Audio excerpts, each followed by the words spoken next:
السلام علیکم۔ یہ جنگ حنین میں مشرکین کی تعداد اور طاقت، پھر مسلمانوں کی تعداد اور طاقت، اور جنگ حنین میں اموال غنیمت کی تقسیم، یہ اس کا سیکنڈ پارٹ ہے۔ اس میں سنیں کہ اس میں کیا ہے۔ یہ سارا کچھ آپ کے لیے تاریخ محمد، سیرت محمد صلی اللہ علیہ وسلم سے ریلیٹڈ ہے، اور اس کی کتاب میں سے یہ تفصیل کے ساتھ آپ کو بتایا جا رہا ہے۔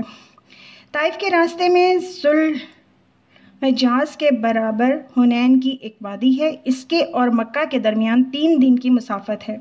اس کا نام اوتاس بھی ہے، اور جہاں پر یہ جنگ ہوئی یہ قبیلہ حوازن کے علاقے میں ایک وادی کا نام ہے۔ اس لیے غزوہ حنین کو غزوہ اوتاس اور غزوہ حوازن بھی کہتے ہیں۔ حوازن عرب کے ایک بڑے قبیلے کا نام ہے جس کی کئی شاخیں ہیں۔ جب آن صلی اللہ علیہ وسلم نے فتح مکہ کر لیا تو قبائل حوازن اور ثقیف کے سرداروں کو یہ خطرہ محسوس ہوا کہ اب مسلمان مکہ سے فارغ ہو کر ان پر حملہ آور ہوں گے۔ پس انہوں نے بھی قبیلہ بنو ثقیف کے 30 سالہ جوان مالک بن عوف کو زیر قیادت مختلف قبائلوں کی طرف بہت بڑی تعداد کے ساتھ جمع کر لیا، جس میں قبیلہ حوازن اور ثقیف کے 4000 جوان تھے۔ دیگر قبائل کی تعداد بھی ہزاروں تک پہنچ چکی تھی۔ قبیلہ ثقیف کا سردار کنانہ بن عبد الجلیل تھا، اور ایک بہادر تجربہ کار 100 سالہ سردار اور زید بن سمعہ کو مشورے کے لیے اپنے ساتھ لے آیا تھا۔ مالک بن عوف نے اپنے سپاہیوں کو حکم دے رکھا تھا کہ وہ ہر چیز، مال مویشی، عورتیں، بچے سب ساتھ لے کر چلیں تاکہ وہ جنگ میں ثابت قدم رہیں اور شکست نہ کھائیں۔ اگرچہ زید بن سمعہ نے مال مویشی اور بچوں کو ساتھ میدان جنگ میں لے جانے کی مخالفت کی تھی، مگر مخالفت کے باوجود مالک بن عوف نے اس کا مشورہ مسترد کر دیا اور فیصلہ کیا کہ ہم یک قدم فرد واحد کی طرح دشمن پر ٹوٹ پڑیں گے۔ حوازن اور ثقیف کی لوگ بڑے بہادر اور مشہور تیر انداز تھے۔ اب ہے مسلمانوں کی تعداد اور طاقت۔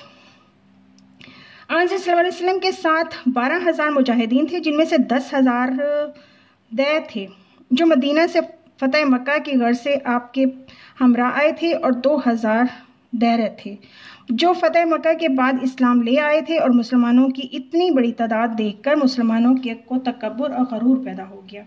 آج ہم عددی کمتری کے بنا پر مغلوب و شکست خوردار نہ ہوں گے۔ حضرت صلی اللہ علیہ وسلم نے روانگی سے قبل صفوان بن امیہ سے اور ضروری اسلحہ قرضہ پر لے لیا تھا، اور نوفل بن حارث سے بھی 3000 نیزے مستعار لے لیے تھے۔ حضرت صلی اللہ علیہ وسلم بروز شنبہ 6 شوال 8 ہجری 28 جنوری 630 مکہ سے روانہ ہوئے۔ آپ نے حضرت عتاب بن اسد 20 سالہ نوجوان کو مکہ کا گورنر مقرر کیا، اور اس کی تنخواہ 1 درہم روزانہ مقرر کی۔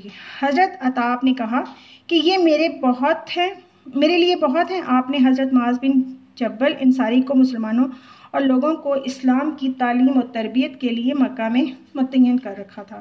اس جنگ میں حضرت ابو عامر اشری اور ایمن بن عبید حضرت اسامہ بن زید کے خونی بھائی شہید ہوئے، اور حضرت خالد بن ولید شدید زخمی ہوئے۔ اس جنگ میں مسلمانوں کو جو مال غنیمت ہاتھ لگا اس کی تفصیل یہ ہے۔ 6,000 خواتین اور مرد اور بچے گرفتار کیے گئے۔ اونٹوں کی تعداد بھی 24,000، بکریاں 40,000 اور چاندی 4,000۔ جنگ حنین میں اموال غنیمت کی تقسیم۔ جنگ سے فراغت پر آن صلی اللہ علیہ وسلم نے حاصل شدہ اموال کی تقسیم شروع کر دی۔ سب سے پہلے کلوب میں ابو سفیان بن عرب کو 40 اقیہ تقریباً 100 تولہ چاندی اور 100 اونٹ عطا فرمائے۔ اتنا ہی ان کے فرزند کو یزید معاویہ کو عطا فرمایا۔ حکیم بن حرام کو 100 اونٹ عطا فرمائے۔ انہوں نے آپ سے 100 اور مانگے تو آپ نے وہ بھی عطا فرما دیے۔ علی، حزان بن حارث ابن قدوہ، اسد بن جاریہ ثقفی اور حارث بن ہشام، صفوان بن امیہ، قیس بن عدی، شمل بن عمرو، جوتیف بن عزیزی، اقرا بن حابس اور تمی بن انیہ بن ازز، مالک بن عوف، سب کو 100 اونٹ عطا فرمائے، اور عباس بن مرداس کو 40 اونٹ عطا فرمائے۔ اس سے متعلق انہوں نے ایک شعر کہا کہ آپ نے ان کے 100 اونٹ پورے کر دیے۔ محزمہ بن نوفل، علا بن حارثہ اور سعد بن بو، عثمان بن وہب، ابشام بن عمرو عامری کے 50 اونٹ عطا فرمائے۔ اسی طرح ان لوگوں میں تقسیم شدہ اونٹوں کی تعداد 4850 اونٹ عطا فرمائے۔ آپ نے یہ تمام عطیات اپنے 5ویں حصے میں دیے۔ اور ابن سعد کا قول ہے کہ ہمارے نزدیک سب سے معتبر روایت یہی ہے کہ پھر آپ نے حضرت زید بن ثابت کو حکم دیا کہ وہ بقیہ مجاہدین اور بکریوں کی گنتی پیش کریں۔ پھر آپ نے وہ سب مال باقی برابر تقسیم فرما دیے۔ چنانچہ ہر ماس کے حصے میں 4 اونٹ اور 40 بکریاں آئیں۔ جو گھوڑ سوار تھے انہوں نے 100 گنا حصہ 12 اونٹ اور 120 بکریاں حاصل کیں۔ اگر کسی کے پاس ایک گھوڑے سے زیادہ گھوڑے ہوتے تو وہ ان کو الگ حصہ نہیں لگایا جاتا تھا۔ حضور نے فرمایا کہ اگر مالک بن عوف مسلمان ہو کر میرے پاس آ جائیں تو ان کا تمام مال اور بیوی بچے اسے واپس دے دیے جائیں گے۔ اس کے علاوہ اس کو 100 اونٹ بھی ماں دوں گا۔ جب اس نے یہ سنا وہ فوراً حضور کے پاس پہنچا اور آپ نے اس کا مال اہل و عیال 100 اونٹ دے دیے۔ بعد میں ایک مخلص اور بہادر مسلمان ثابت ہوا۔ جنگ حنین کے ابتدائی حصے میں آن صلی اللہ علیہ وسلم آپ کے چند صحابہ کرام مثالی استقلال اور ثابت قدمی کا مظاہرہ نہ کرتے تو مسلمانوں کا جانی نقصان بہت زیادہ ہوتا۔ اس جنگ میں شیمہ بنت حارث حارث کی رضائی بہن گرفتار ہو کر آئی تھیں۔ آپ نے ان کو عزت و تکریم کے ساتھ رکھا اور کچھ مال و اسباب اور ایک غلام اور ایک لونڈی دے کر خلوص محبت کے ساتھ رخصت کیا۔ مسعود بن عمر ساری مال غنیمت کے امین تھے۔ رسول اللہ صلی اللہ علیہ وسلم کے حکم کے مطابق یہ تمام مال قیدی اور جرمانہ میں محفوظ کر دیا گیا اور وہاں سے مال غنیمت تقسیم کیا گیا۔ پھر اس کے بعد مکہ آ کر عمرہ ادا کیا اور واپس مدینہ تشریف لے گئے۔ غزوہ حنین میں ابتدا میں ناکامی اور بعد میں کامیابی کے اسباب۔ نمبر 1، غزوہ حنین میں مسلمان مجاہدین کی تعداد 12,000 تھی۔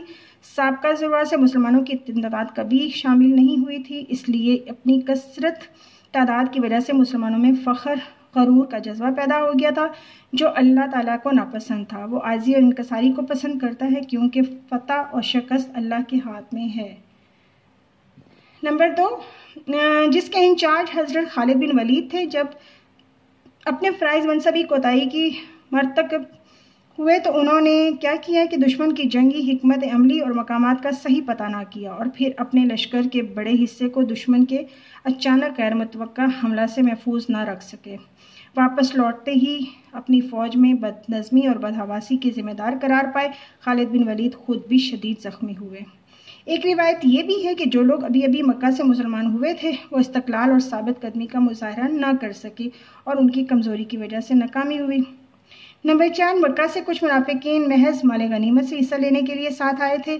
بنی عبدالدار کے شبہ بن عثمان ابی بن طہا نے، جس کا باپ احد میں مارا گیا تھا، بیان کیا کہ اس وقت میرے دل میں آیا کہ آج میں محمد صلی اللہ علیہ وسلم کو قتل کر کے اپنے باپ کا بدلہ لے لوں، مگر میں نے رسول اللہ صلی اللہ علیہ وسلم کے قتل کا ارادہ کر لیا، مگر کیا ہوا، ایسی کوئی شے نظر نہ آئی کہ میرا دل بیٹھ گیا اور مجھے اپنے ارادے پر قدرت نہ ہوئی۔ میں سمجھ گیا کہ اللہ کی جانب سے آپ کو میری جانب سے محفوظ کر دیا گیا ہے۔ معرکہ حنین کا نتیجہ حضرت کی شخصی قیادت کی بے مثل کامیابی کا مظاہر تھا۔ آپ کو بے پناہ عزم استقلال اور خود اعتمادی، شجاعت بہادری، عسکری حکمت عملی کی وجہ سے شکست فتح میں تبدیلی ہو گئی اور واپس بھاگنے والے فاتح بن گئے۔ بلا مبالغہ جنگ حضور صلی اللہ علیہ وسلم کی ذات نے جیتی تھی اور یعنی یہ آپ کی ذاتی فتح تھی۔ یہ ہے غزوہ حنین کا چیپٹر۔ مجھے امید ہے کہ آپ کو یہ بہت اچھا لگا ہوگا۔ آپ اسے غور سے سنیں اور پھر میں اس کے بعد اس سے آپ کے کوشچنز کروں گی۔